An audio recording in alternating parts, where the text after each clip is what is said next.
The coin didn't get damaged in the shop, it got damaged in your closet. Somewhere in America right now, a collector is opening a box of coins they haven't looked at in 2 years, and they're finding green, sticky residue creeping across a coin they paid hundreds of dollars for. The coin wasn't dropped. It wasn't stolen. It wasn't even mishandled. It was simply stored the wrong way. And by the time anyone noticed, the damage was already permanent. This is the mistake almost every collector makes at least once, and most don't find out until it's far too late to fix. Most collectors spend their energy worrying about the wrong enemy. They research mint marks, they compare grading services, they negotiate hard on price, and then they take their new coin home and drop it into whatever plastic sleeve happened to be lying around in a drawer. Here's the problem nobody warns you about. The thing sitting between your coin and the outside world can be the very thing destroying it. And the damage doesn't show up on day one. It shows up months or years later, quietly. After the receipt is long gone, the return window has closed, and the coin has been forgotten in a box. To understand why, you have to understand what these storage flips are actually made of. For decades, the cheap, soft, flexible sleeves collectors love because they're inexpensive and easy to use were made from a plastic called polyvinyl chloride, or PVC. Manufacturers add oily chemicals called plasticizers to keep that plastic soft and bendable instead of brittle. The problem is those plasticizers don't stay put.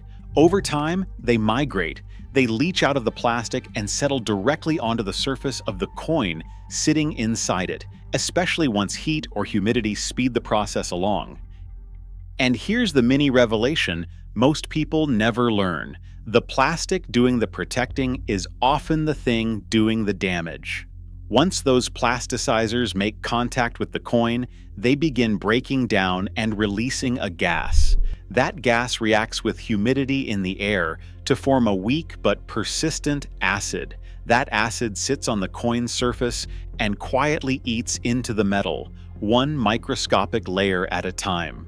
Collectors call the visible result green slime, and if you've ever pulled an old coin out of a flip and seen a sticky green residue clinging to the high points and the date, you were looking at a chemical reaction that had likely been running for years without anyone noticing. It gets worse because the damage is invisible for months, sometimes for years. The early stage doesn't look alarming at all. It looks like a faint, oily tackiness, easy to miss, easy to dismiss as nothing. Only later does it progress into that unmistakable green sludge, and by then, the metal underneath has often already been etched and pitted. Copper coins are hit hardest because copper reacts more aggressively than silver or gold. But here's the part that should really concern you. You cannot simply clean this damage away. Attempting to scrub or wipe it off usually causes more harm than the residue itself because the surface underneath has already been chemically altered at a level you can't see or undo. Now here's where the story widens, because PVC is only half the trap. The other half is sitting in the room where you store your coins right now. High humidity is the second silent killer, and it doesn't need a flood or a leak to do damage. It just needs a closet. Basements, garages, and attics are the 3 worst places a collector can choose because they swing wildly in temperature and moisture throughout the year. Even coins sealed inside protective holders aren't fully safe because moisture can still find its way in over time, especially through seals that were never designed to be truly airtight. Experts recommend keeping your storage environment below 50% relative humidity, and serious collectors push that number even lower, aiming for under 40%, sometimes under 30%. A stable range of around 65 to 70 degrees Fahrenheit, with humidity sitting around 45 to 50%, is generally considered the safe zone for long-term preservation. Here's a twist that surprises almost everyone. Even a fireproof safe, the thing you bought specifically to protect your coins, can become part of the problem. Many fireproof safes are designed to keep moisture trapped in their walls because that trapped moisture is exactly what protects documents from fire.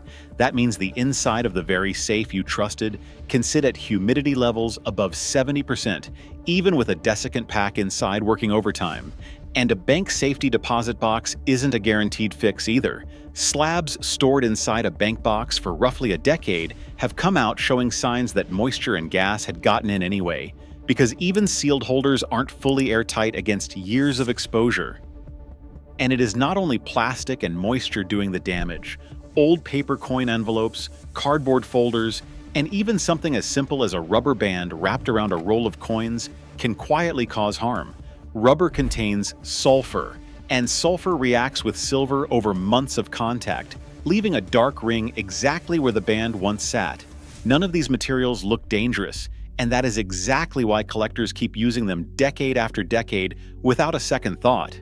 Cardboard folders, in particular, are often treated as a cheap, harmless way to display a growing collection, when in reality, many of them are made from acidic wood pulp that slowly stains and weakens whatever sits inside the pocket. This is the moment a $500 coin becomes a $50 coin. Grading services see this outcome constantly. When a coin shows corrosion, staining, or environmental damage, it doesn't receive a normal numeric grade at all. Instead, it gets what's called a details grade, a label that permanently marks the coin as damaged, regardless of how sharp or well-struck it originally was. Coins carrying that label sell for a steep discount compared to a clean example of the exact same coin, because buyers know the surface has been compromised, and that compromise cannot be undone by a professional cleaning or a clever listing. Even professional dealers who carefully pre-sort large batches of coins before submission still see roughly 1 in 5 circulated coins come back flagged this way. If experts with decades of experience can't fully avoid this outcome, an average collector storing coins in a random kitchen drawer has almost no chance at all. Remember that green residue from the beginning of this story. Here's what it actually costs. A coin bought for $500 with pristine, original surfaces can lose the majority of its value the moment it's stamped with an environmental damage label, because the market isn't just paying for the date and the design, it's paying for untouched, original surfaces that can never be replaced once they're gone. That means the real threat to your collection was never really about buying the wrong coin. It was about what happened after you already owned the right one.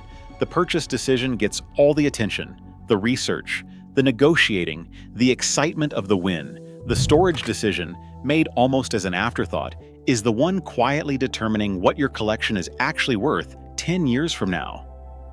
The good news is that avoiding this trap doesn't require a vault or a fortune. It requires switching to inert, archival safe materials like mylar flips or hard 2x2 holders instead of the soft, flexible plastic that feels convenient in the moment but costs so much more later. It means keeping your storage location away from basements, attics, and garages, and instead choosing a stable, climate-controlled space inside your home, away from direct sunlight and heating vents. It means adding a simple silica gel packet to your storage box or safe and checking it occasionally, because that small habit is often the difference between a coin that survives intact and one that doesn't. And it means never touching a coin's surface with bare skin, since the oils on your fingers can etch in just as surely as humidity can, especially on uncirculated and proof coins. The coins that survive a century in pristine condition aren't lucky. They're simply stored correctly by someone who understood that protecting a collection doesn't end at the checkout counter, it starts there. If this changed the way you think about your own storage setup, go check your holders today, because the coin sitting in that old flip in your drawer might already be quietly reacting to it right now. And if you found this useful, hit subscribe, because there's a lot more about protecting the value of what you collect still to come.